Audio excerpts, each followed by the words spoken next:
सरीसृप की बात करेंगे इस लेक्चर में। Part 4 class 11 NCERT. तो 11th एनसीईआरटी का ये पार्ट 4 है जिसमें सरीसृप पढ़ेंगे। अब सरीसृप तक पहुँचे कैसे, मैं फिर से एक बार सारा बता देता हूँ जो हमने अभी तक पढ़ा है। ये पार्ट है प्राणी जगत। तो प्राणी जगत का जो पार्ट है, इस पार्ट के अंदर हमने सबसे पहले अपृष्ठवंशी को पढ़ा, फिर पृष्ठवंशी को शुरू किया। अपृष्ठवंशियों में आते हैं अकशेरुकी। अकशेरुकियों के अंदर सबसे पहले पॉरीफेरा, उसके बाद सिलेंट्रेटा, फिर प्लेटीहेल्मिन्थीज, एस्केहेल्मिन्थीज, एनेलिडा, आर्थ्रोपोडा, मोलस्का तथा इकारोडेर्मेटा, इन सबको पढ़ा। और उसके बाद में बात की थी हेमिकॉर्डेटा की।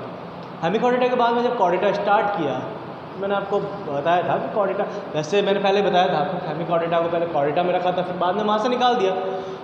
फिर बात करी कॉर्डेटा की, तो कॉर्डेटा के अंदर यूरोकॉर्डेटा एंड सिफेलोकॉर्डेटा, उनको डिस्कस किया था। यूरोकॉर्डेटा सिफेलोकॉर्डेटा के बाद में वर्टिब्रेटा, वर्टिब्रेटा का फिर क्लासिफिकेशन किया। वर्टिब्रेटा के अंदर एग्नेथोस्टोमेटा तथा ग्नेथोस्टोमेटा। एग्नेथोस्टोमेटा नाम से पता चल रहा है, ए मतलब एब्सेंट, ग्नेथो मतलब जबड़े, स्टोमेटा मुख। तो मुख में जिनके जबड़े एब्सेंट थे उनको रखा एग्नेथोस्टोमेटा में। जैसे उसके अंदर फिर जो आगे रखा वो था साइक्लोस्टोमेटा। साइक्लोस्टोमेटा गोल मुंह वाले, साइक्लो मीन्स गोल, स्टोमेटा मुख, तो गोल मुंह वाले साइक्लोस्टोमेटा। जब बात करते हैं ग्नेथोस्टोमेटा या ग्नेथा की, इनको कुछ जगह ऐसा लिखते हैं ग्नेथा या ग्नेथा, बुक्स में अलग अलग मिलता है। तो ग्नेथा की जब बात कर रहे हैं, यानी मुख में जबड़े उपस्थित ग्नेथा या ग्नेथोस्टोमेटा, तो उनके अंदर फिर super class species, super class Tetrapoda यानी चतुष्पादी, सुपर क्लास स्पाइसीज जो था, अधिवर्ग पाइसीज, पिसीज जिसको बोलते हैं हिंदी में अपन, तो उसके अंदर रखा था सभी मछलियों को, फिन वाले जो थे, जलीय जीवों को नहीं रखा, जलीय जीव अलग अलग तरह के, लेकिन इसमें उनको रखा जो मछली की कैटेगरी में आते हैं, जिनके फिन उपस्थित होते हैं तैरने के लिए। जैसे इसमें दो ग्रुप बनाए, दो क्लास बनाए, दो वर्ग बनाए, ऑस्टिकथीज एंड कॉन्ड्रिक्थीज। ऑस्टिकथीज जो उपास्थल मछलियाँ थी, कॉन्ड्रिक्थीज जो अस्थिल मछलियाँ थी। फिर बात आती है चतुष्पादी की। चतुष्पादी के अंदर वर्ग थे, 4 वर्ग बनाए, और ये 4 वर्ग थे उभयचर, सरीसृप, पक्षी तथा स्तनधारी। उभयचर तक पढ़ चुके हैं, ऊपर मैंने यहाँ पर सरीसृप लिखा, सरीसृप की बात करेंगे। स्टार्ट करते हैं। सरीसृप सारे रेंगने वाले प्राणी, ये सभी रेंगने वाले प्राणी हैं जो रेंग कर चलते हैं। अब आपके दिमाग में सिंपल सा, जब आप नाम सुनते रेंगने वाले, तो नाम आपको सबसे पहले जो नाम आएगा वो आएगा सांप का, सर्प। तो जितने भी तरह के सांप है या अजगर है, सभी इसके मेंबर हैं। इसके अलावा और भी एग्जाम्पल अगर मैं बात करूँ तो जैसे कछुआ है, वो भी इसका मेंबर है। और अगर मैं आपको बताऊँ जैसे मगरमच्छ, घड़ियाल, एलिगेटर, तो वो भी इसी के मेंबर है, वो भी इसी के अंदर, इसी ग्रुप में आते हैं। हाँ, लेकिन इसमें अब ये नहीं है कि सरीसृप जो है वो पॉइजनस है, विषधारी है। सरीसृप विषधारी नहीं होते हैं, इनमें पॉइजन नहीं होता है। बहुत सारी चीज़ें जो रेप्टाइल्स के बारे में गलत बता रखी है, गलत फैल रखी है, उनको करेक्ट करना ज़रूरी है, और वो सारी करेक्ट उसी से होगी जब आप उनके बारे में कुछ पढ़ेंगे। जैसे सभी सर्प, सभी सांप विषधारी नहीं होते, जहरीले नहीं होते, सभी रेप्टाइल जहरीले नहीं होते। पूरे सरीसृप में जितने भी सरीसृप है ना अर्थ पर, उनमें से सिर्फ सांप ही ऐसे हैं जो जहरीले होते हैं, और उनमें से भी कुछ सांप ऐसे हैं जो जहरीले होते हैं। सारे सांप जहरीले नहीं होते।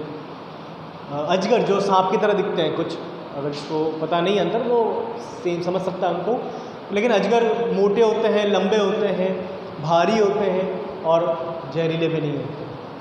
सांपों को किसी को काटने से, उसको जहर से, अपना जहर उसको शरीर में इंजेक्ट करने से पेट थोड़ी भरता है उनका पेट नहीं भरता इससे। वो तो छोटे छोटे जानवर जो हैं, चूहे, मेंढक वगैरह जो है, इनको खा लेते हैं, इन्हीं से अपना अंडे वगैरह खा लेते हैं, दूसरे जानवरों के, इनसे अपना पेट भरते हैं। लेकिन मान लो उनको कोई खतरा लग रहा है तो उसमें बचने के लिए वो काटते हैं।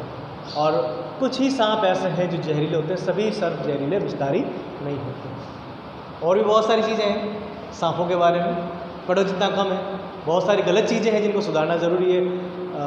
लोगों को लगता है सांप जो है वो लड़की बन जाती है, ठीक है। तो लेकिन ऐसा एक्चुअल में नहीं होता। तो यहाँ पर ये रेंगने वाले प्राणी हैं। रेंगने वाले प्राणी जितने भी हैं जिनमें एक हैवी टेल होती है, एक भारी पूंछ होती है, जैसे डायनासोर्स आपको याद हो तो आपने कभी देखा हो उनको, ऐसा तो नहीं देखा लेकिन किताब में फ़ोटो देखी हो, उनकी कोई मूवी देखी हो। तो जो डायनासोर्स हैं सारे डायनासोर्स सरीसृप के अंदर आते हैं। हाँ, अब एक चीज़ मैं इंपॉर्टेंट इनके बारे में बता दूँ। जो सरीसृप है वो स्थलीय है, स्थलीय है, धरती पर रहने वाले होते हैं, ये जलीय नहीं है। ठीक है, कुछ ऐसे भी हैं सरीसृप जो जल में रह सकते हैं, वहाँ रहते हैं, जैसे कछुए, टर्टल, मगरमच्छ है, घड़ियाल है, एलिगेटर। तो ये कुछ ऐसे हैं जो जल में रह सकते हैं, लेकिन ऐसा नहीं है कि ये जलीय है। सरीसृप सभी स्थलीय। जैसे छिपकली, छिपकली को देखा आपने कभी पानी के आसपास? नहीं देखा होगा। आपने कभी सांप को देखा? नहीं देखा। हाँ, हाइड्रोफिश होते हैं। हाइड्रोफिश जो जलीय सर्प होते हैं, उनकी एक अलग कंडीशन है, वो पानी में ही रहते हैं। और लेकिन ऐसा नहीं है कि वो सभी सरीसृप जो है वो जलीय हैं। जलीय नहीं होते, ये उभयचर की तरह नहीं है, ये सरीसृप है जो रेंग कर चलते हैं। नेक्स्ट अगर बात करें,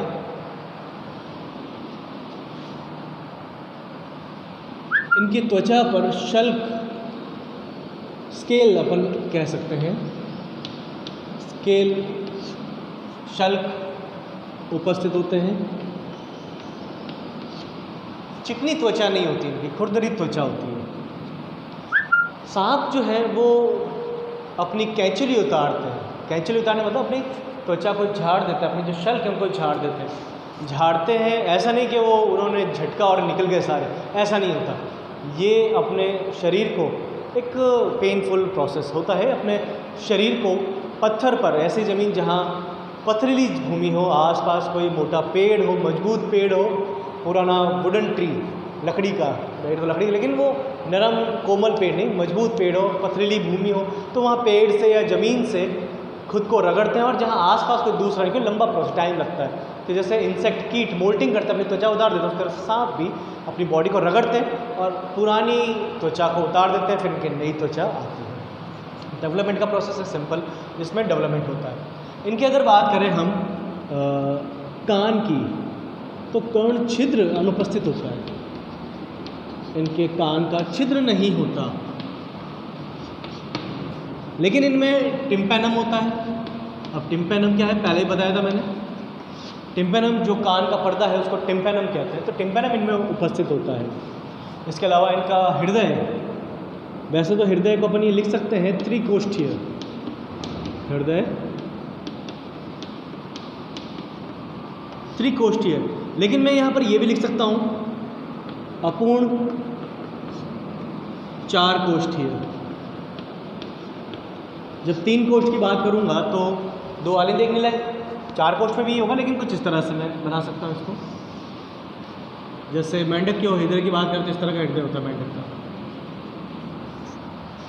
2 वाले देखने लगे, तो फिर इसमें और मेंढक में फ़र्क क्या रहा? एक्चुअली यहाँ पर एक अपूर्ण सेप्टा होता है, अपूर्ण पट होता है, जिससे इनका हृदय 4 कोष्ठों में बटा होता है, लेकिन पूर्ण रूप से 4 कोष्ठ नहीं होते। तो अपूर्ण 4 कोष्ठ। लेकिन जब मैं बात करूँ मगरमच्छ की, एलिगेटर की, तो उनमें मगरमच्छ में 4 कोष्ठीय, पूर्ण 4 कोष्ठीय हृदय मिलता है, जैसा पक्षियों में मिलता है और स्तनधारियों में मिलता है। इनकी अगर बात करें तो ये कोल्ड ब्लडेड है, यानी कि ये शीत निष्क्रियता, ग्रीष्म निष्क्रियता प्रदर्शित करते हैं। देखा होगा आपने, असमतापी है ये, लिख देता हूँ मैं, असमतापी। सर्दियों में जैसे ही अपने यहाँ पर जोधपुर में, राजस्थान में जो सीज़न है, बड़े अच्छे सीज़न है, मुंबई की तरह नहीं है, पता ही नहीं चलता सर्दी आई या नहीं है। तो हमारे राजस्थान के अंदर जोधपुर में जब सितंबर अक्टूबर आता है, तो अक्टूबर के बीच के बाद में 15 अक्टूबर के बाद में सर्दी आनी शुरू, हल्की हल्की ठंड होनी शुरू हो जाती है। दोपहर में गर्मी रहती है, लेकिन रात को ठंड होनी शुरू हो जाती है। और नवंबर में अच्छी ठंड रहती है, दिसंबर में और भी ज़्यादा, जनवरी में और भी ज़्यादा, और फरवरी से फिर से थोड़ी थोड़ी धीरे धीरे कम होनी शुरू हो जाती है। तो अक्टूबर के बाद में छिपकलियाँ हमारे घरों से गायब हो जाती, जाती कहाँ है? सिंपल सी चीज़ है कि वो शीत निष्क्रियता में गई है, खाना पीना अपने इकट्ठा कर लेती है और शीत निष्क्रियता में चली जाती है। इनके बारे में कुछ और पॉइंट बताऊँ, सिंपल से पॉइंट, ज़्यादा लंबे चौड़े नहीं है, जो पहले पढ़ता है। जैसे सभी सरीसृप, इनमें त्रिकोरक होते हैं, इनमें सिलोम होती है, प्रगुह्य होते हैं, द्विपार्श्व सम्मित होते हैं। ये पहले पढ़ते आए हैं, इसलिए मैं लिख नहीं रहा हूँ। एक लिंगी पता है, सारे जो है एक लिंगी होते हैं। इनमें नर मादा अलग अलग होते हैं।